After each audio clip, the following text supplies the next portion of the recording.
Well, okay, so on the northern, let's just say, on the northern front, Model and his Ninth Army, the whole battle, they don't get more than about 15 miles into it. Really? They don't get very far.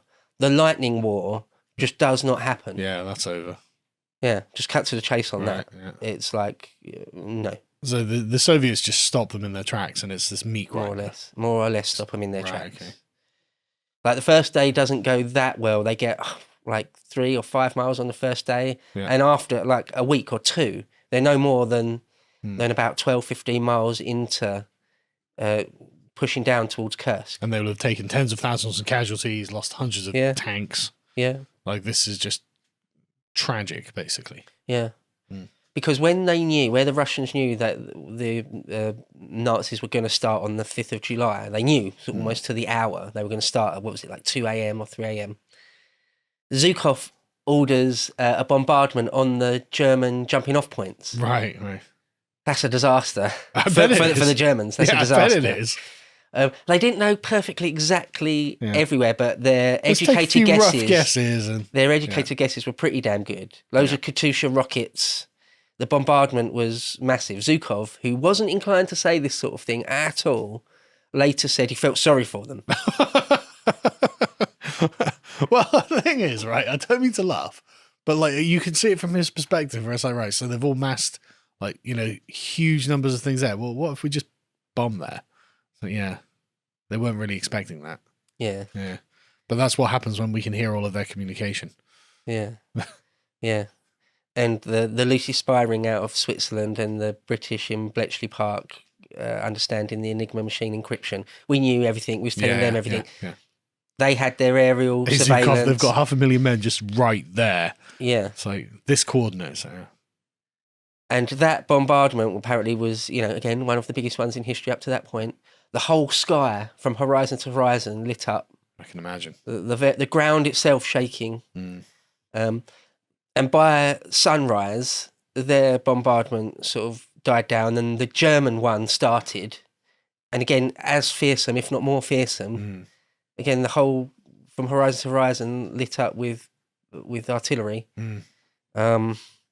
Fearsome. And there's not many photos or footage, hardly any real footage from Kursk. Because both sides, it was sort of such a serious affair. They weren't interested. Like the Second Gulf War, they had loads of embedded journalists, loads of cameras in the Second Gulf War. Well, this is just not that at all. Well, we're worried about winning. Yeah. Not worried about documenting it. But the accounts of people that were there, it sounds like hell. Yeah, Model only got about 12 miles in total. Right. And where it's supposed to be a lightning war, a super quick attack, it was reduced to, quote, a snail's pace. No doubt. It's the opposite of what you want. And as I mentioned before, these defended redoubts did their thing. Each one, the Germans say that the Ivan had a great reputation for being tenacious and fighting to the last man anyway. Well, at Kursk, they said, if anything, it was dialed up even more. Really? That every single redoubt was fought to the last bitter moment. That is insane. Right. This is just mad. And on the first day, the first night, the fighting didn't ease up at all. It just carried on with the insane intensity all the way through that first night in the dark. Yeah. Which can't have been any good for anyone. Fair bit of friendly fire. You can't get away from that. Can't even imagine how many people got killed by their own side by accident. Yeah. I saw movement over there. Bang. Yeah. Yeah. So after in the end, Model decided just to hold on to what he had got and abandon trying to actually get behind Kursk and meet up with Hoff and Manstein's southern thrust. Right, okay. On the north, didn't get anywhere near it, really. Well, how did the southern thrust go? Okay, so on the southern front, Hoff and his 4th Panzer Army, the biggest command ever in the German army, they do better. Because one of the things I mentioned before, where Hoff was making like some interesting decisions, he decided to change his plans sort of on the hoof just beforehand without telling Hitler. So the Allies didn't get the message, right? So they couldn't pass it along to the Soviets. Yeah, exactly. Right? Yeah, and suddenly that comes out better. Right? Okay, interesting.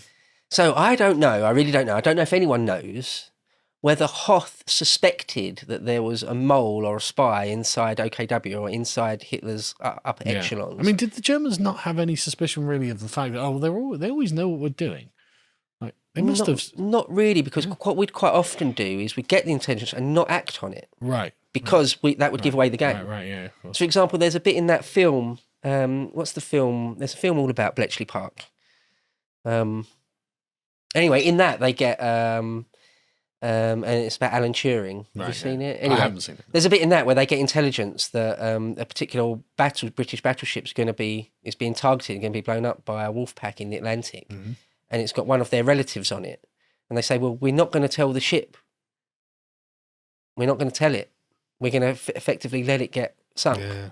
Because if we tell them, the Germans will definitely know we know. Yeah. So we were careful about it.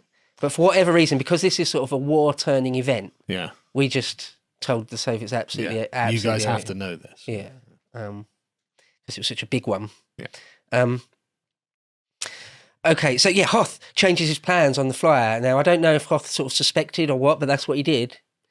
He changed he went early. Right. And he changed his direction a couple of times. Right. Like went more east than everyone thought he was going to go, including Hitler. Yeah. And it bamboozled the Soviets. Right. So he did so much better than Model in the north. Right. So much better. Like he got 15 odd miles in the first day. Right. He basically punched through a couple of these defensive belts the Soviets had put up. However, he still lost loads of tanks to mines. They had this thing called the Panzer Kiel, which is like an armoured wedge. Right. They'd have the Tigers, the best tanks, heaviest tanks. They'd make like a wedge shape, narrow shape, with the Tigers at the front, and then their best, newest Panthers, and then their lighter tanks, but even more behind. And so, it was like exactly as it says. As a wedge. Yeah. And the heaviest Tigers with their heavy armour on the front punching through. And it worked quite well for Hoth. And in fact, in the southern front, they nearly got through these sort of almost endless lines of defence and into open ground truly behind. Which would have been a nightmare for the Soviets. Well, then it might have been real. The whole battle might have changed if they'd got through, and Hoth nearly did. And in fact, where the Soviets had a whole nother army in army corps in reserve, they had to call it all up to sort of hold the line. The Germans had two prongs through the south, and they were supposed to meet up. And if they'd met up at a particular point, it could have been a game changer. But the Soviets were just able to slow one of those prongs down just enough. Right. And they didn't meet up until a bit too late. But what we've got in that sort of southern push is one of the battles within the battles around a town called Prokhorovka, or Prokhorovka. Now, this is the giant tank engagement. This is the, as I say, example par excellence of when you've got massed tank columns versus each other. Okay. And so on the 12th of July, in the fields and farms around and to the east of Prokhorovka, you've got, depending on how it's counted, and nearly everything you ever read or watch gives slightly different numbers, but something like 850 Russian tanks versus 530 German tanks. And how did it go? All on all. Well, it became almost straight away complete chaos. Right. And where it's a hot Ukrainian, southern Russian summer, it became very, very, very dusty. Just giant clouds of dust, and visibility went very, very bad. And it just became a complete maelstrom. It was almost every tank fighting for itself quite quickly. And both the Luftwaffe and the Red Air Force called off their sorties because they couldn't. There was no way. See what's going on. Yeah. There was no way of knowing you weren't attacking your own guys, and so infantry couldn't really do too much in that kind of whirlpool. So it was really just loads of armor on armor stuff, loads of it at point blank range. Right, yeah. Because where the Germans were sending in their armoured columns and the Russians were bringing in their reserve army, Koniev's sort of reserve steppe army, because on both sides you don't want that. You don't want tank-on-tank columns fighting each other. That's sort of the opposite of what you want. Right. Because it's going to be super high attrition. And so it's sort of a mistake in a way, and they met each other without really meaning to do it. Right. And yet that's what happened. And so for that day or two, but certainly that day, the 12th of July, around Prokhorovka, you've got this thing. And where quite often the German big cats, you'd really need a T-34 to be point blank range for it to hope to punch through its armour. Well, it was point blank. Well, it was point blank now. Couldn't have asked for better, yeah. So the big 88 guns on the Tigers, although obviously still great at point blank range, their real asset of being able to pick you off at a distance before you could even get us, that's nullified. Right. So the Soviets did a lot better here, I see. Yeah. Than they would have expected to have done. And quite often the Soviets were using ramming techniques. Oh, really? They'd actually ram them. It's sort of anything to stop a German tank. Yeah. If I have to sort of let my tank get rolled over, but we'll at least damage their tracks and things. Yeah. And like rolling straight up to them and firing at actual point blank range, not quite close, but actual point blank, and stuff like this. It's just madness. Tanks getting tangled with each other and going round and round and round, that sort of thing. Yeah. There's a bit in that film, is it Fury, where they show like a tank duel, again at point blank range or within one field, where you're going round and round each trying to get the angle on each other. That playing out all over the place. Right. So again, the battlefield here would have been a sight to behold. I bet. You know, it would have been, well, both sides say, all accounts say, nothing like it before or since. Absolutely nothing like it before or since. Unprecedented. And probably with good reason, actually. Well, yeah. Yeah, just an absolute madness. Yeah. Again, something like hell. Yeah.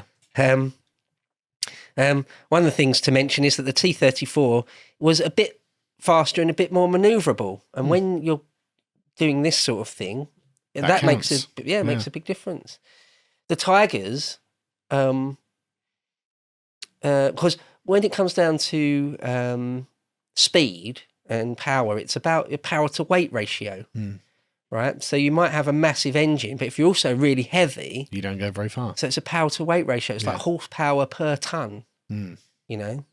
So like a tractor's got way more horsepower than an aerial atom, but an aerial atom weighs nothing. So it's like, anyway, the Tigers were actually, I've heard them describe them as, one of the Germans themselves described them as like a weak bird. It was actually on the battlefield. It was actually quite slow in comparison to the T-34. It's a bit slow and cumbersome, like a bit lethargic, really. Well, that can make all the difference in a tank-on-tank one-on-one. In an event like this, you say, you know, exactly. if the Tigers are basically like, you know, lined up a mile away or whatever, and they've got a clear field of view and they can just bomb you with these giant guns, okay, fine, that sucks. But that's not what's happening now. So who cares what the Tigers' advantages are in that way? You know, you didn't plan for this eventuality, which is the worst case scenario. It is, yeah. It's really what the Germans didn't need right then. Yeah. So just a couple of numbers. The Tigers sort of basically had 10 horsepower per ton, which is quite low. Like I've heard in modern day tanks, it's like up around 20 plus, 25, 27 horsepower per ton. Yeah. So the Tigers were underpowered, sort of, really. I've seen like videos of like modern tanks, like Challengers and whatever, like going, and that's fast. Yeah, right. You know, that's like a car. It's like goes really fast. It's like, okay, well, but that's not what it was like in World War II. On tank when he was doing jumps over ramps and things, and modern Abrams or something. Yeah, it's just like, okay, I didn't realize they're so nippy. Modern tanks are quite fast. Yeah. Well, compared to World War II era tanks, World War II era tanks in comparison are really slow. Yeah. I bet modern tanks have air conditioning as well. Yeah. A modern Abrams is quite a thing, really. Yeah. Quite a thing. I bet these tanks didn't have any air conditioning at all. Yeah, it would have been, certainly the Russian ones, it was, it was a sweatbox. I bet it was grim on all sides, Yeah. T-34 had something like 15 horsepower per ton, so not night and day difference, but That's an edge. Yeah, any Any small edge is- advantage, you know. You Right. recruit as if we've learned nothing from Hannibal, it's get those small advantages. Yeah. You know, Yeah. stack them up. Yeah, right. Yeah. You know? It's going to make a big difference. Yeah. And the other thing to say just about the terrain in the Battle of Prokhorovka around, it was open steppe. It was basically open steppe. Right. So, Well, it's perfect place for a tank battle, I suppose, yeah, isn't yeah. it? You know? If you're going to have big tank Yeah. battle, Yeah, have a giant open, it's just plain. yeah, Yeah. it was sort of perfect for it. Well, and so in the end, the numbers are basically, just cut to the chase on that now. The Germans lost something like 650, 645 odd tanks. And the Russians lost something like 1,500. So once again, just the numbers say, well, the Germans won that then, didn't they? Well, how many tanks in total did the Russians and Germans have? Right, so So if the Germans only had 800 tanks and the Russians had like 5,000 tanks. exactly. Well, that's exactly. Yeah. Not the numbers, but yeah. Yeah. The Russians had, depending on how you measure it, but between 5,000 and 7,000 odd armoured vehicles. Well, there we go. Yeah, and and the Germans had what was it like? More like 3,000 or 4,000. Right. And they lost a lot of tigers and panthers as well, though the best ones. Yeah. Because although I've talked a lot about the T-34 and the tigers and the panthers, both sides had loads of different other types. Yeah. Loads of different other types. There's like the T3, the T4, the KV-1. The Germans had all sorts of lighter tanks, loads of different types. Yeah, basically the story is, again, even though the Germans dished out way more damage to the Russians, it was a strategic loss. It was still some sort of Pyrrhic victory. Yeah. Still. Yeah. Because every tiger that was lost on the Russian steppe there, that's it. Yeah, I mean, they may That's it, it's have gone. destroyed 3 Russian tanks for every one of theirs, but if the Russians have got more than 3 times your number. Every panther and tiger was sort of priceless, Hmm. in a sense, to the Germans. Kind of priceless. And so to lose so many, it spelt the end. And the SS Panzer divisions sort of suffered heavily. It's funny, actually, the SS originally, before World War II, are supposed to be sort of police units. Yeah. They're basically meant They're to be not- the police. Yeah. Like the ideological police of the Nazi Party, yeah. Right. And it's funny that by a war breaks out, you've got actual SS army units. Yeah. And by this time, you've got SS armoured divisions. It's like, wait, you're supposed to just be the police. Anyway, How did they do overall, like the SS? what do you mean? Well, How were did they perform, you know? Yeah, they were the best of the best, sort of, Right, okay, really. okay. But in the end, Yeah. There's There's only 3 divisions were of them all that, that's defeated. Yeah. Right. Okay. I'll tell you what happens to them right at the end. Those particular 3 SS armoured divisions. Well, so one more thing just to describe the battlefield is obviously some sort of hell on earth. There's loads of one of the things is Again. if a tank gets popped, it's quite often still, even in this era, your own ammo within the tank goes up. Really? And the whole thing is just blown to absolute smithereens. The turret goes flying off. And I can't imagine that's pleasant when that lands. All right. You know, Yeah. That's what, a ton of turret, something like a couple of tons of turret. Yeah. Oh, easily. Yeah. Oh, yeah. The German ones, even much more than that. There's just lots of accounts of turrets flying off all over the place on both sides. It's kind of comical, isn't it? Right. Yeah. But then you've just got this burning wreckage of 50 tons just sat there on the battlefield. It's just an obstacle now. Yeah, a little more an obstacle. That creates smoke. And well, the Russians call it. It's obviously a crude translation, but they call it the biggest graveyard of brothers. And it's one of their, as you can imagine, in the Russian mind, it's one of their most glorious battlefields throughout all of their history. It's sort of up there. There's a giant memorial and cathedral type church thing built there, and all sorts. Well, yeah, like as you can imagine, Russia was saved there that day during those summer months. And, and it was. Their Battle of It's not an Britain, exaggeration, yeah. right? Yeah, it's something like their Battle of Britain, Yeah. right? I don't think they're wrong. You know? It's not an exaggeration. So, most Russians, I would have thought, know this and heard about it. Yeah. To watch the full video, please become a premium member at lotuseaters.com.